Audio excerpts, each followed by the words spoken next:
Bismillahirrahmanirrahim. Assalamualaikum warahmatullahi wabarakatuh.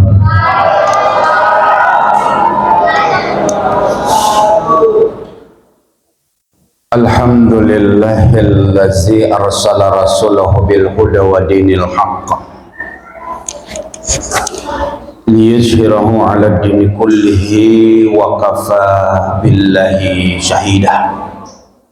Asyhadu an la ilaha illallah wahdahu la syarika lah wa asyhadu anna muhammadan abduhu wa rasuluh la nabiyya ba'dah. Allahumma salli ala muhammadin wa ala alihi wa sahbihi wa mawala amma ba'du.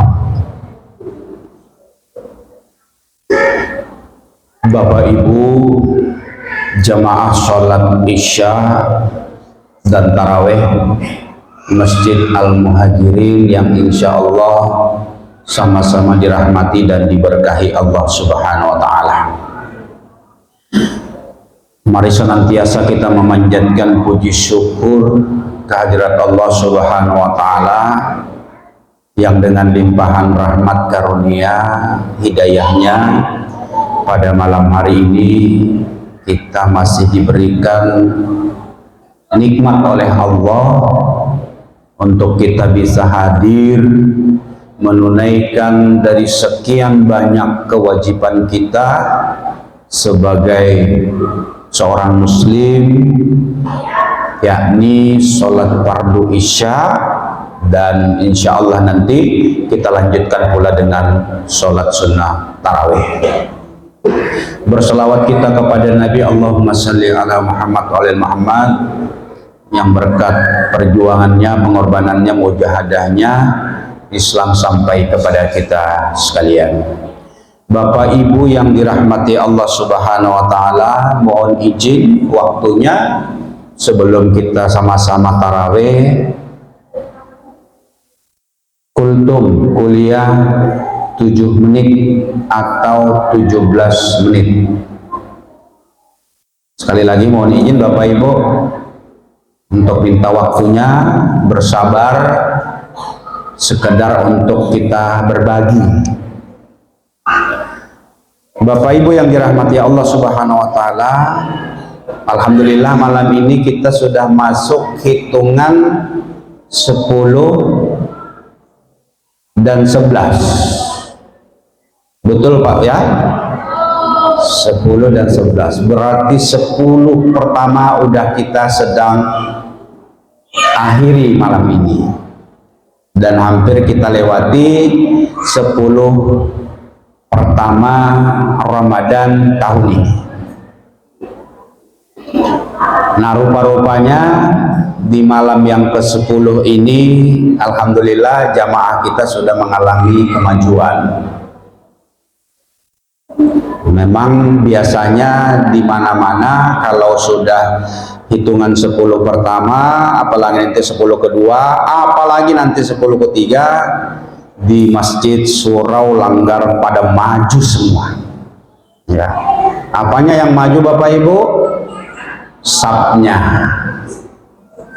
Kalau hari pertama pasti nih bingung pengurus gimana caranya nambah membesarkan. Malam pertama ya, malam kedua masih, ketiga masih. Nah, sudah keempat sampai malam ini mulailah di mana-mana malam. Itu sudah kondisinya. Nah, hari ini Bapak Ibu, kita yang masih menjadi pilihan Allah bersyukur kepada Allah.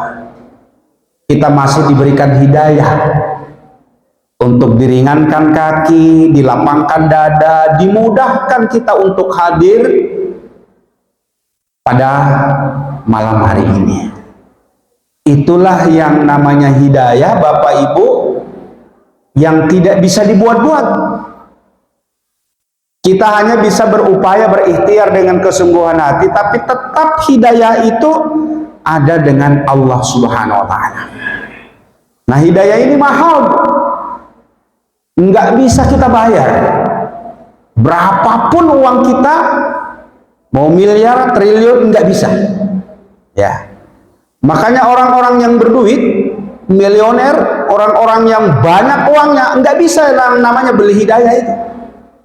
Dikasih misalnya pengurus, ya catat ya, saya nanti malam hadir, nggak bisa, ya.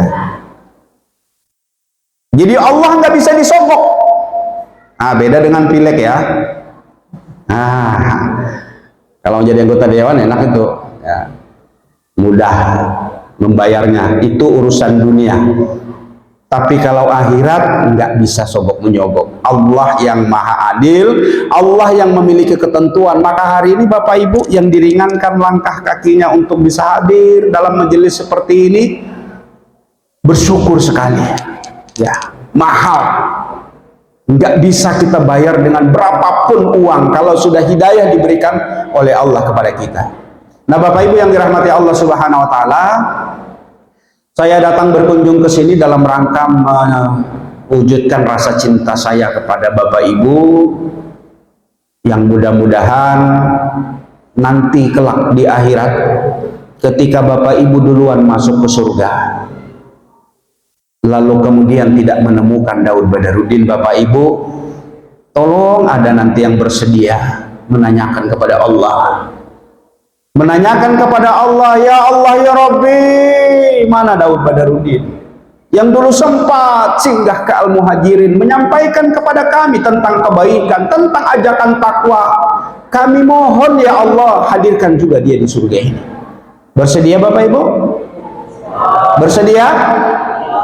Mudah-mudahan Bapak Ibu dimasukkan ke dalam surga semuanya. Dan nanti ketika Bapak Ibu duluan masuk ke dalam surga, lalu kemudian tidak menemukan Daud Badaruddin, bantu dan tolong tanyakan kepada Allah dan ajak saya untuk masuk ke dalam surga itu, Bapak Ibu. Karena salah satu keistimewaan dua manusia, seorang sahabat, seorang teman yang saling cinta mencinta karena Allah, maka itu juga akan mendapatkan syafaat.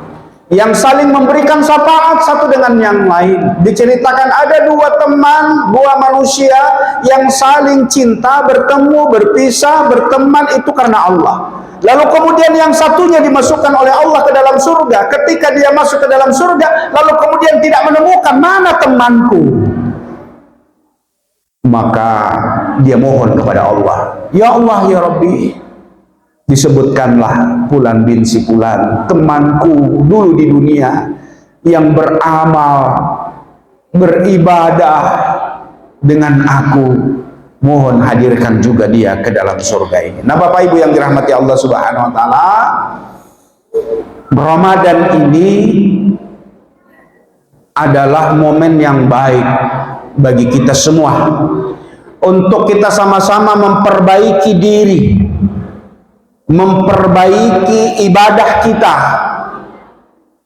Makanya dalam bulan Ramadan ini adalah tempat di mana kita dilatih oleh Allah untuk menjadi orang-orang yang bertakwa dan menghantarkan diri kita menjadi orang yang bertakwa. Ya ayyuhallazina amanu kutiba alaikumussyam kama kutiba alal ladzina min qablikum la'allakum tattaqun. Jadi orang-orang yang beriman diseru oleh Allah untuk melaksanakan yang namanya ibadah puasa agar pada akhirnya nanti dia menjadi orang-orang yang bertakwa.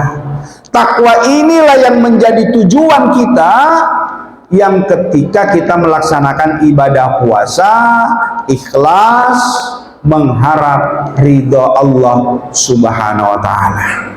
Nah mudah-mudahan rangkaian amal-amal ibadah kita di dalam bulan Ramadan ini kita maksimalkan sedemikian rupa, jangan waktu terbuang percuma. Setiap halahan napas kita, tiap detak jantung kita di dalam bulan Ramadan, setiap kebaikan yang kita lakukan itu diberikan ganjaran oleh Allah, dilipat gandakan hitungannya oleh Allah. Jadi kalau kita sholat sunnah seperti ini, nanti kita sholat sunnah tarawih, maka itu ganjarannya sama kita sholat wajib atau sholat fardu di luar bulan Ramadan. Nah bayangkan yang boleh jadi selama ini kita lalai sholat fardu, jarang-jarang mengerjakan, maka ada proses, kalau bahasa anak muda sekarang itu akselerasi. percepatan amal ibadah. Artinya ketika kita tertinggal di bulan Ramadan inilah kita bisa kejar. Kenapa? Karena Allah siapkan obral, Allah siapkan diskon, Allah siapkan bonus yang tidak tanggung-tanggung, 10, 70, bahkan sampai 700 kali lipat. Nah, untuk itu jangan sia-siakan Ramadan ini. Mari kita manfaatkan. Makanya dalam proses ibadah puasa Bapak Ibu semuanya berkumpul kebaikan itu.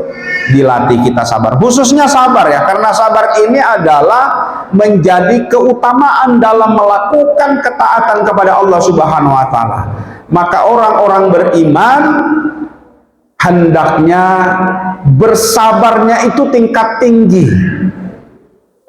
Ibadah puasa ada kesabaran, ibadah sholat ada kesabaran, majelis taklim, majelis zikir, majelis ilmu, belajar yang mendatangkan manfaat butuh yang juga namanya kesabaran. Nah, untuk itu Bapak Ibu, dilatihlah kesabaran kita ini. Semakin iman kita itu tinggi, semakin iman ini kuat, maka semakin kencang pula ujian tentang kesabaran kepada kita. Nah, mudah-mudahan lewat amal-amal ibadah kita di dalam bulan Ramadan, kesabaran kita ini semakin terlatih, semakin terbiasa. Orang yang biasanya temperamentalnya tinggi, emosinya cepat terpancing, tapi dengan Ramadan itu bisa terkendalikan. Bisa dia menyesuaikan diri. Kenapa? Khawatir kalau dia emosi dan marah, batal puasanya. Ini artinya dilatih kita. Ada waktunya kita itu memang terpancing emosinya. Kalau kita tidak ledakan emosi itu pasti pusing kepala, tensi naik. Tapi puasa bisa menyabari semuanya itu. Nah, untuk itu mari manfaatkan momen Ramadan di dalam kita melaksanakan ibadah puasa ini. Allah yang menggenggam hati kita, Allah yang tempat kita meminta, selalulah kita bersandar kepadanya. Apapun yang menjadi ketentuan-ketentuan Allah terhadap diri dan hidup kita, itulah yang harus kita terima. Mudah-mudahan lewat Ramadan yang masih menyisakan waktu panjang, kita lebaran masih 20 hari lagi Bapak Ibu ya, masih lama. Kita masih diuji untuk bersabar. Bagaimana kita bisa menunaikan amalan-amalan kita di dalam bulan Ramadan ini.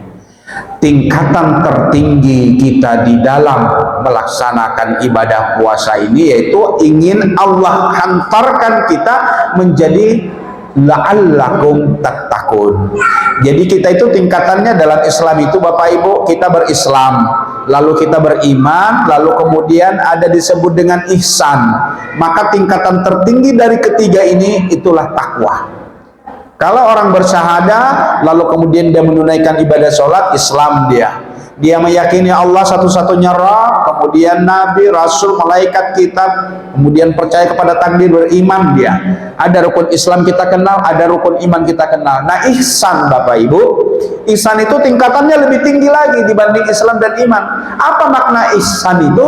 Ihsan itu Bapak Ibu ketika kita melakukan ibadah, katakanlah ibadah sholat, yang kita berupaya menghadirkan Allah dampak.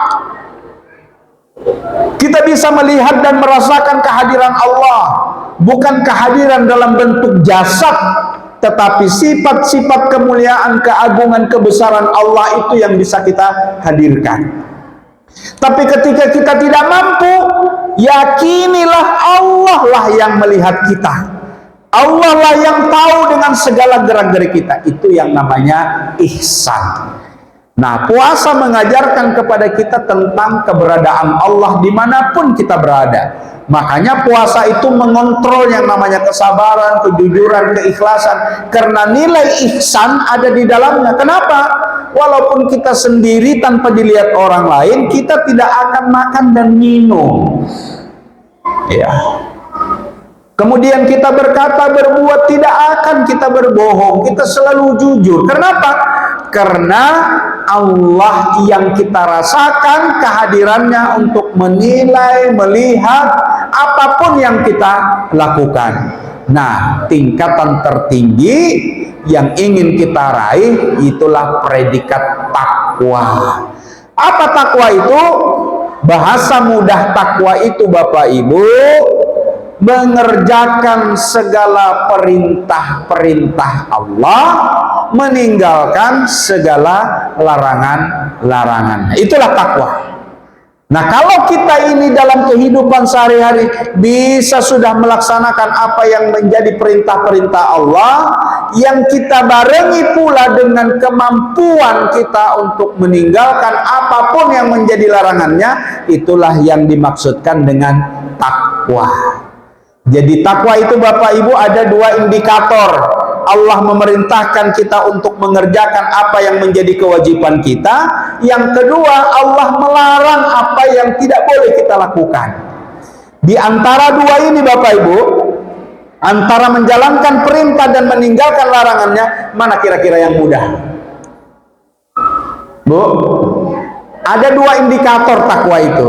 Pertama, kita disuruh menjalankan perintahnya.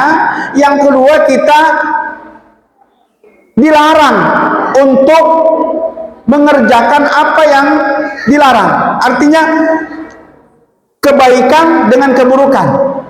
Kira-kira yang mudah mana Bu? Di antara kedua ini Bapak, menjalankan perintah kan lebih mudah atau meninggalkan apa yang dilarang? Kira-kira Bapak-bapak apa yang kira-kira mudah di antara kedua ini?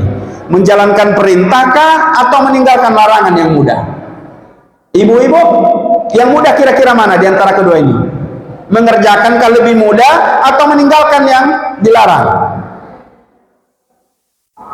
Bingung, nggak tahu yang mana kira-kira yang lebih mudah. Yang lebih berat itu Bapak Ibu, saya kasih tahu, yang lebih berat itu menjalankan perintah-perintahnya ketimbang meninggalkan larangan-larangannya. Kok bisa begitu Pak? Kalau kita menjalankan perintah yang diperintahkan oleh Allah, ada wajib, ada sunnah, ya. Perintah-perintah Allah, ada sholat, zakat, puasa, ibadah, itu perintah. Ada yang hukumnya wajib, ada hukumnya sunnah. Itu butuh sesuatu untuk kita lakukan. Apa sesuatunya? Ada ilmu, ada biaya, ada waktu, ada kesempatan. Tapi indikator kedua, dilarang. Dilarang oleh Allah, tidak membutuhkan apa-apa. Cukup kita tidak melakukan, sudah selesai urusan. Ya kan Bu? Tapi kalau kita sholat karena perintah, butuh ilmu, butuh mukennah, butuh kekhusyuan. Tapi kalau misalnya kita meninggalkan apa yang dilarang oleh Allah, nggak boleh bohong, nggak butuh modal. Ya, dilarang kita zina, dilarang kita gibah, dilarang kita bicarakan orang, dilarang kita berkata bohong. Cukup tidak lakukan, selesai urusan. Sepakat Bapak Ibu? Nah makanya karena melaksanakan perintah ada yang wajib, ada yang sunnah, mari di dalam Ramadan inilah kita latih diri kita untuk mengerjakan apapun yang menjadi perintah-perintah Allah yang terkandung di dalam proses amal-amal ibadah kita di dalam bulan Ramadan ini.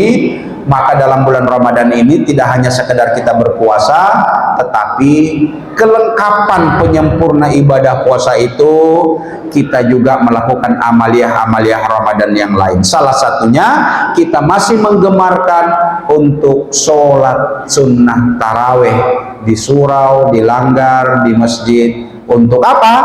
Untuk mengambilkan manfaat momen Ramadan. Karena kalau sudah di bulan Ramadan nggak ada lagi taraweh. Nggak, biar kita mau ngumpul-ngumpul sholat nggak boleh, karena bolehnya hanya di bulan Ramadan. Boleh kita kalau mau sholat lain yang lain atau sholat tahajud. Demikian Bapak Ibu, kurang lebih 20 menit. Mohon maaf kalau saya kepanjangan, ya. Kalau kultum itu biasanya 7 menit atau 17 menit, ini saya lihat kurang lebih 19 menit. Terima kasih atas segala perhatian, mudah-mudahan ada manfaatnya.